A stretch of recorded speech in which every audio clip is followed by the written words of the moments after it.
আপনাকে ধন্যবাদ শামসুজ্জোহা। প্রথমে যেটি আমি বলছিলাম সেটি প্রশ্ন যে মাত্র কয়েক মাস আগে আমরা দেখলাম, এখন থেকে প্রায় ৮ মাস আগে গত জুন মাস। জি ১২ দিন ধরে ইরানে একটা হামলা চালালো ইসরায়েল। সেই সময় আমরা দেখেছি অনেক সিনিয়র সামরিক বেসামরিক নেতাকে হত্যা করা হয়েছে। কিন্তু এবারে সরাসরি আলী খামেনিকে হত্যা করতে সমর্থ হওয়া, এটি আমার মনে হয় যে সমস্ত সমীকরণকে পাল্টে দিয়েছে। আমার প্রশ্ন হচ্ছে ইরান যুদ্ধের বা মধ্যপ্রাচ্যের যে সংঘাত সেটির ভাগ্য নির্ধারণ করে দিল এই মৃত্যুই কিনা? না, আচ্ছা। এই মৃত্যু ভাগ্য নির্ধারণ করে দিলে আমি সরাসরি জি। জবাবে চলে হ্যাঁ, গেলাম। জি। দর্শকদেরকে ধন্যবাদ। হ্যাঁ। এটা যদি নির্ধারণ করে দেয় ভাগ্য, তাহলে যুদ্ধ বন্ধ হয়ে যেতে হয় এবং আমেরিকা এবং ইসরায়েলের যে প্রত্যাশা, ইরানের ইসলামী সরকারকে উৎখাত করে দেয়া এবং তাদের পছন্দের সরকার প্রতিষ্ঠা করা, সেগুলো হয়ে যায়। তাহলে এবং এইভাবেই ভাগ্য নির্ধারিত হওয়ার কথা। অথবা ইরান এবার যে যুদ্ধটা করছে তারও একটা লক্ষ্য আছে। ইরান কিন্তু পরিষ্কার করে বলেছে যে এবার যদি একটা গুলি ছোড়া হয় তাহলে সর্বাত্মক যুদ্ধ হবে, আঞ্চলিক যুদ্ধ হবে এবং এই যুদ্ধ হয়তো ওরা শুরু করবে, শেষ আমরা করব ২-৩ দিন পরেই যে সিজফায়ার করা হবে, এটা আর হবে না। আমি বলি যে আমি তো রেডিও তেহরানে থাকার সময় লিখেছি, বলেছি, প্রচুর পড়াশোনা করার চেষ্টা করেছি এবং ফ্যাক্ট হচ্ছে যে আমি ইরান বিষয় নিয়ে আজ ৩৫-৩৬ বছর আমি কাজ করি, ভাবি, চিন্তা করি, পড়ি, বুঝি, লিখি। তো এতদিনের যে আমার একটা পর্যবেক্ষণ, বলতে পারেন যে নিবিড় একটা পর্যবেক্ষণ, সেই পর্যবেক্ষণের ফিনিশিংটা এইরকম যে ইসরায়েল, আমেরিকা এবং ইরান, এই ৩ শক্তির ভেতরে একটা চূড়ান্ত হিসাব নিকাশ হবে এবারে না, একটা হওয়ার কথা। সেই হওয়ার কথা হিসেবে সেই চূড়ান্ত হিসাব নিকাশের মেবি এইবারই হয়তো সেটা হতে যাচ্ছে আমার কাছে মনে হয়। এবং ইরানের সর্বোচ্চ নেতাকে হত্যা করা হয়েছে। আপনি যেমনটি বললেন যে সমস্ত সমীকরণ বদলে গেছে, ছাড়িয়ে গেছে, পাল্টে গেছে, সেক্ষেত্রে এই সমীকরণ মানে সর্বোচ্চ নেতাকে হত্যা করা মানেই অনেকগুলো ঘটনা। ইরানের কার্যত প্রধানকে হত্যা করলো। যদিও সরকারের প্রধান প্রেসিডেন্ট আছে, কিন্তু সর্বোচ্চ নেতা তো সবার প্রধান।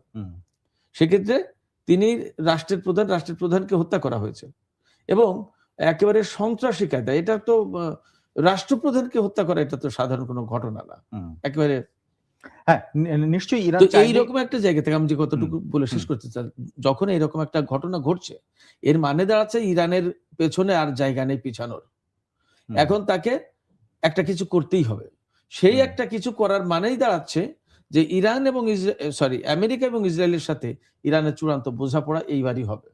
নিশ্চয়ই, কারণ সরকার প্রধান এবং দেশের শীর্ষ নেতা তাকে যখন হত্যা করা হয় এবং তার নিজ কার্যালয়ে হত্যা করা হয়, এখন পর্যন্ত যে তথ্য পাওয়া গেছে সেইটি হচ্ছে সর্বোচ্চ একটা সিম্পটম, একটা মানে চিহ্ন বলা যায়। এখন আমার প্রশ্ন হচ্ছে পরবর্তী নেতা কে হতে পারে, যখন এইরকম তিনি তার জীবনের দীর্ঘ সময়ের প্রায় অর্ধেকটা সময় এই ইরানের সর্বোচ্চ নেতার পদে থেকে দায়িত্ব পালন করে আসছেন। এখন প্রশ্ন হচ্ছে তার ছেলের কথা শোনা যাচ্ছে, মোজতবা খামেনি, এছাড়াও লারিজানি, যিনি ক্ষমতার কেন্দ্রে উঠে আসছেন এই মুহূর্তে, সিদ্ধান্ত গ্রহণের অনেকগুলো গুরুত্বপূর্ণ জায়গায় তিনি আছেন, এছাড়াও আরো অনেকের নাম উঠে আসছে। তা আপনি যেভাবে জানেন তাদের যে একটা কাঠামো, সেই কাঠামোর ভেতর থেকে আসলে কি প্রক্রিয়ায় পরবর্তী নেতা নির্ধারণ হতে পারে বা হয়? যে প্রক্রিয়ায় নেতা নির্ধারিত হবে সেটা হচ্ছে যে ওখানে অভিভাবক পরিষদ আছে, বিশেষজ্ঞ পরিষদ আছে এবং জাতীয় নিরাপত্তা পরিষদ আছে এবং প্রেসিডেন্টের একটা কনসার্ন থাকে মনে হয়। তো সাংবিধানিক একটা সিস্টেম আছে এবং ওই সাংবিধানিক সিস্টেমটাই ফলো করে সর্বোচ্চ নেতার পদে নতুন কাউকে দায়িত্ব দেওয়া হবে এবং এই নিয়ে জটিলতার কোনো কিছু হবে না সেখানে। এটা মোটামুটি আমি নিশ্চিত বলতে পারি। আর অর্থাৎ সাংবিধানিক কোনো জটিলতা এখানে তৈরি হবে না, রাজনৈতিক কোনো জটিলতা তৈরি হওয়ার কোনো কারণ নেই। এটা সেটেলড ইস্যু। এখন কে হবেন পরবর্তী নেতা সেটা একটা প্রশ্ন। মোজতবা খামেনির কথা অনেকবারই উচ্চারণ হয়, কথা আসে যে তিনি পরবর্তী নেতা এবং আমি যতদূর যা বুঝি জানি যে এই প্রচারণাটা অনেকটা পশ্চিমা গণমাধ্যমের। আচ্ছা। তো সেক্ষেত্রে মানে অনেকে এইভাবে দেখাতে চেয়েছেন যে তিনি তো এত বছর থাকলেন, পরবর্তীতে তার ছেলেকে উত্তরাধিকার করে দিয়ে যেতে চান, তার মানে খানিকটা রাজতান্ত্রিক একটা ধারার সাথে উনার জীবনটাকে মিলিয়ে দেওয়ার চেষ্টা করে এই অ্যাঙ্গেল থেকেই পশ্চিমা গণমাধ্যম সম্ভবত এই বিষয়টা তুলে ধরে। আমার মনে হয় না যে মোস্তফা খামেনি নির্বাচিত হবে, এবং এই ব্যাপারে তিনি কিন্তু কোনো ওই যে সেখানে কি যোগ্যতার কোনো বিষয় আছে নাকি তার ছেলের জন্য হবে না? না, ছেলের জন্য, তিনি ছেলে বলে হবেন এই কথা বলা হয়, প্রচার করা হয়, কিন্তু তিনি ছেলে বলে হবেন না এইটাই বরং অনেকটা খানিকটা সত্যি। যদি যোগ্যতার প্রশ্ন থাকে, ডেফিনেটলি যোগ্যতার তো প্রশ্ন আছে। সর্বোচ্চ নেতা, তিনি পররাষ্ট্রনীতি দেখবেন, প্রতিরক্ষা নীতি দেখবেন, টোটাল দেশের তিনি তো অভিভাবক হবেন, প্রেসিডেন্ট, সংসদ সবার অভিভাবক। তো সবার অভিভাবক যখন, তখন তো তার ওই রকম কোয়ালিটি, তার ওই রকম এক্সপিরিয়েন্স, তার ওই রকম আপনার কম্পিটেন্স এগুলো থাকতে হবে। তো তা না হলে তো তাকে এই রকম পজিশনে তো বসানো যাবে না। সেক্ষেত্রে এটা ওই অভিভাবক পরিষদ এবং বিশেষজ্ঞ পরিষদ বা সাংবিধানিক যে সিস্টেম এবং এই কাজে যাদের নিযুক্ত থেকে নেতা নির্বাচন করার কথা তারা করবেন, এবং ডেফিনেটলি এই জায়গায় যোগ্যতা, অভিজ্ঞতা এবং পলিটিক্যাল তার কনসাসনেস, তার জ্ঞান, তার যোগ্যতা, তার দূরদর্শিতা, এই সমস্ত বিষয়গুলো বিশেষভাবে বিবেচনায় আনা হবে। আপনি যেটা বলছেন সেটা হচ্ছে যে একটা প্রসেস আছে, সেই সিস্টেম অনুযায়ী এটা পরিবর্তিত হবে, সাংবিধানিক একটা মানে সমাধান দেয়া আছে। কিন্তু আপনি আজকে আমাদের পত্রিকায় একটা লেখা এসেছে, সেখানে আপনি বলেছেন যে যে ইরানে যে ক্ষমতার পালাবদল, এটি অবশ্যই প্রয়োজন এখন, কিন্তু সেই ক্ষমতার পালাবদলটা খুব সহজ হবে না। সেই সহজ হবে না বলতে আপনি আসলে কি বলছেন, সমস্যাটা কোথায়? খুবই, আমি ওই জায়গায় যেটা আমি বুঝেছিলাম, আমাকে যে প্রশ্ন করা ছিল, আমি যে কথার প্রেক্ষাপটে ক্ষমতার পালাবদল সহজ হবে না বলতে বুঝিয়েছিলাম যে ইসরায়েল এবং আমেরিকা যে ইরানে ক্ষমতার পালাবদল ঘটাতে চাই, এই পালাবদল ঘটানোটা খুব সহজ হবে না। অর্থাৎ ইরানের সরকার পরিবর্তন করাটা আমেরিকা এবং ইসরায়েলের জন্য খুব সহজ হবে না। রেজিম চেঞ্জের যে ব্যাপারটা, ওইটা মিন করেছি যে ওইটা সহজ হবে না। আর এমনি যে ইরানের যে এই যে সর্বোচ্চ নেতা চলে গেলেন, তার জায়গায় নতুন কোন নেতা নির্বাচন, এইটা কঠিন হওয়ার কিছু নেই, জটিল হওয়ার কিছু নেই। বরং আমি তো বললাম যে এটা সাংবিধানিক প্রক্রিয়ায়, মানে সেটেলড ইস্যু, যেহেতু সাংবিধানিক প্রক্রিয়া এটা হয়ে যাবে। আমি সহজ হবে না বলতে আমি মিন করেছিলাম ইসরায়েল এবং আমেরিকা যেটা চায় ওইভাবে হবে না, ওইটা হবে না। মানে ইসলামী শাসন ব্যবস্থার অবসান ঘটিয়ে, ইসলামী সরকার বা বিপ্লবী সরকারের অবসান ঘটিয়ে তাদের পছন্দ মতো, যেমন রেজা শাহের ছেলে রেজা পাহলভিকে তারা বসাতে চান, এই বসানোটা খুব সহজ হবে না। আমি এটা আচ্ছা, এবার একটু আসি, এমনি যে কোনো একটা দেশের সবচেয়ে নিরাপদ এবং সবচেয়ে বেশি সিকিউরিটি দেওয়া হয় সেই রাষ্ট্রের প্রধান, সর্বোচ্চ নেতা, তারপরে প্রতিরক্ষা মন্ত্রী, সশস্ত্র বাহিনী প্রধানরা খুবই সুরক্ষিত একটা জায়গার মধ্যে থাকে।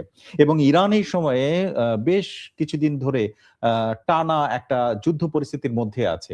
সেই রকম সময় আপনার মনে হয় যে সশস্ত্র বাহিনীর প্রধান মুসাভিকে, তারপরে নাসির জাদে প্রতিরক্ষা মন্ত্রী, যাদেরকে হত্যা করা সম্ভব হয়েছে, এবং সবশেষ আপনার সর্বোচ্চ নেতাকে, এইটা একই সাথে একদম পরপর হত্যা করা সম্ভব হলো, আপনার কাছে কি মনে হয় যে এইটা গোয়েন্দা ফেলিওরের জন্য হয়েছে এবং সেটা ইরানের দুর্বলতা আসলে আছে?